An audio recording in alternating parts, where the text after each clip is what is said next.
Hey, it's Simon here from B2B School, and in this video, we're going to find an answer to the question, how much does it cost to get a lead? Be sure to stick around to the end where I show you how to get access to our cash flow confidence calculator. It's going to show you exactly how much you can afford to spend to acquire not only a lead, a visitor, get somebody on a sales call, but ultimately how much you can really afford to spend to acquire a new client. And that, my friends, is your magic number.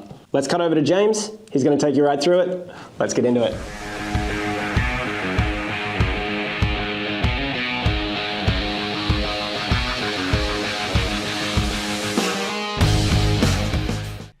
So what's this little something that you can see on the screen right now? This is our cash confidence calculator. And that's because if you work in the B2B space, it can sometimes be a little bit difficult to figure out how much you can reasonably afford to invest in your sales and marketing. So if I run through this on the screen right now, follow along, play along, then download this particular document, and you can do it yourself in your own time because every business is different. We start by putting in the income from one client in the first month. So say one client in the first month, say its income will be $4,000. That's what I'll put up here. If it's $2,400, that's what you'll put in there. It comes down to you and your business. What expenses are incurred while servicing that client? I could put in $800. I could put in $200. Whatever is applicable and relevant to you in your space. Now, if a client is worth $2,400 in the first month, if the expenses incurred servicing that client are $400, this leaves income after expenses of $2,000. Then I can decide how much of that $2,000 I want to allocate to sales and marketing. And in this instance, I'm allocating 20%, which is $400. Now, how many clients do I want in any given month? How many new clients do I want to sign up? In this particular scenario, I've put down 4, which means that if I'm going to allocate 20% of my income after expenses per client, which is $400, and I want to sign up 4 clients, therefore my total marketing budget for the month should reasonably be around $1,600.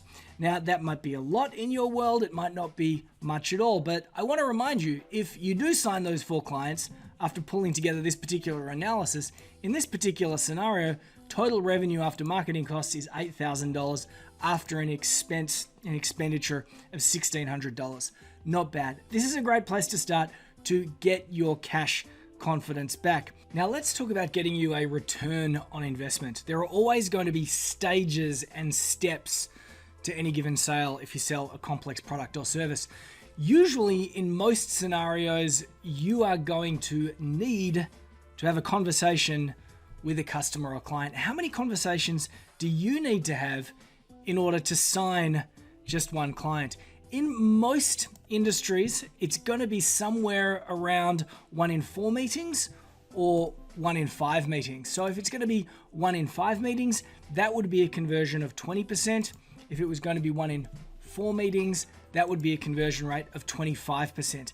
This means that I'm going to need to have 16 meetings to close my 4 clients to get the outcome that I'm looking for. All right, so meetings lead to clients. What leads to a meeting? Well, before a meeting, we want to collect leads. How many leads will I need to collect in order to book my 16 meetings? Well, let's say that 5% of all the leads I collect lead to a meeting. If it's 5%, that therefore means that I'm going to need to generate 320 leads to get my 16 meetings. Now, this all comes down to your business and your industry, but the smaller that your business is, the more likely it is that those leads are going to translate to meetings. If you get a massive volume of leads like I do, we don't get as many leads as a percentage. It might be somewhere as high as 20%, which means that you only need to generate 80 leads in any given month, which is of course 20 a week, to get your 16 meetings and therefore your 14 sales to achieve the outcomes that you've set for yourself. If you need 80 leads, what is likely to be the conversion rate on the page or the tool that you're using to collect the lead? So for example, a bad landing page will convert at around 10%, which means that you would need 800 site visitors or page visitors to get your 80 leads. You're more likely to have a conversion rate of something like 25% or even 35% if you go through one of our training programs, which means in this instance, you would need 229 page visitors to get your 80 leads, to get your 16 meetings, to get your 4 clients, to get your business to where you want it to be for that specific month. This also tells us that if we have allocated $400 for every client that we acquire, based on these conversion rates, we can spend up to $100 to book just one meeting. It's time for me to elevate your thinking above the obvious. And that's because a lot of people, when they see a cash flow calculator like this, might be tempted to think, but James, I don't invest money in Facebook ads or LinkedIn ads or Google ads. How is this going to be applicable to me? To you, I say, please do not be so narrow-minded, because when we pull together our numbers here, and when we come up with our total marketing budget per month, this is not necessarily just for the purposes of investing in advertising. In fact, you might not wish to invest in advertising options at all. This item here is how much you can invest to make your business better at sales and marketing generally, how to bring on more customers and clients. And that includes cost items like tech tools, SaaS solutions, consultants, trainers, coaches. For example, we use a technology tool that helps us with our LinkedIn activities. This particular tech tool costs us about $49 a month, and it generates 20 leads per week. Now, 20 leads per week is 80 in any given month. That sits well and truly below the $1,600 that we can invest. I come across business owners all the time and I say, oh, here's a great technology tool. It's $49, it's $97, it's $297. And they say, how can I possibly afford to invest in that? Well, if that particular tool is going to help you get more traffic, get more leads, boost your conversion from a lead to a call, or indeed if it's going to help you close more sales on the phone, it's a worthwhile investment. What about trainers, coaches, consultants? As you might know, I have training programs. People come to us, they pay us money, and they regard it as excellent value for money, because if we can help someone, once again, get more traffic, increase their conversion rate on a page, get more meetings out of their leads, be more successful on the phone, that there can be allocated to this particular budget. And once again, cash confidence is restored. So let's look at some common scenarios and really put this into practice. If you run a small business, you might be looking at all this thinking, how the heck can I set up an environment where I have that level of transparency? That would probably be a good place to start. We have a training program which is $27 that will get you started.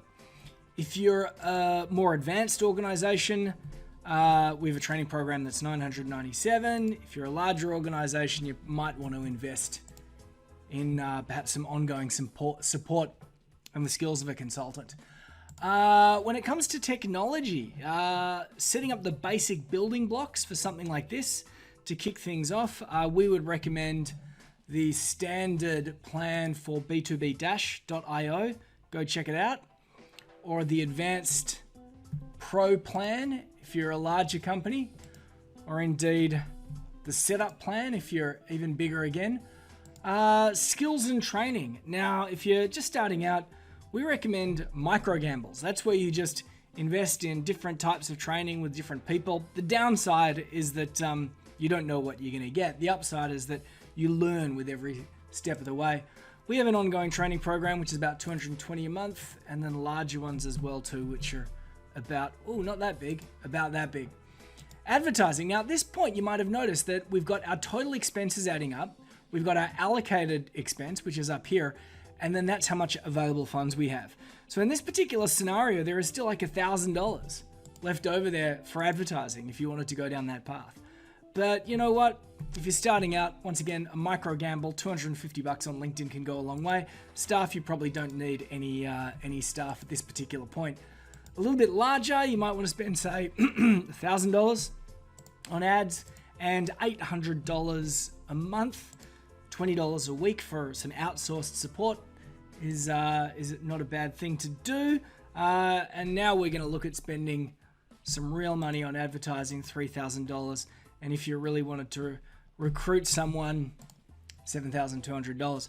So we can see here that in this particular scenario, if this is the reality of our business and we have a total budget per month of $1,600, in this one we've still got some money left over. You can go a long way. You can go a long way. Now this of course is a hypothetical business. Your business might be different and things might change. So in this particular scenario, we've allocated 20% of our marketing, of our income to marketing. Now, the reality is that if you're a smaller business, if you're turning over less than $1 million, about 40% of your revenue and your time should be allocated to marketing. Did you catch that? Not just money, your time. 40% of your time should be allocated to sales and marketing. When I bump that up to 40%, this gets a little bit closer to reality. Knock it up to 50%.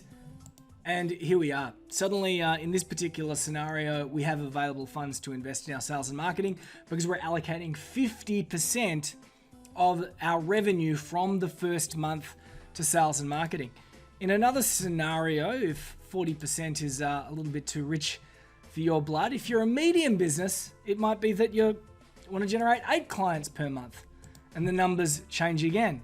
I don't know, you might have clients that are worth $10,000 in the first month, $2,000 to service, 40%, 10 clients in any given month. Let's round it up to 4 a week, 16. And we have money to burn.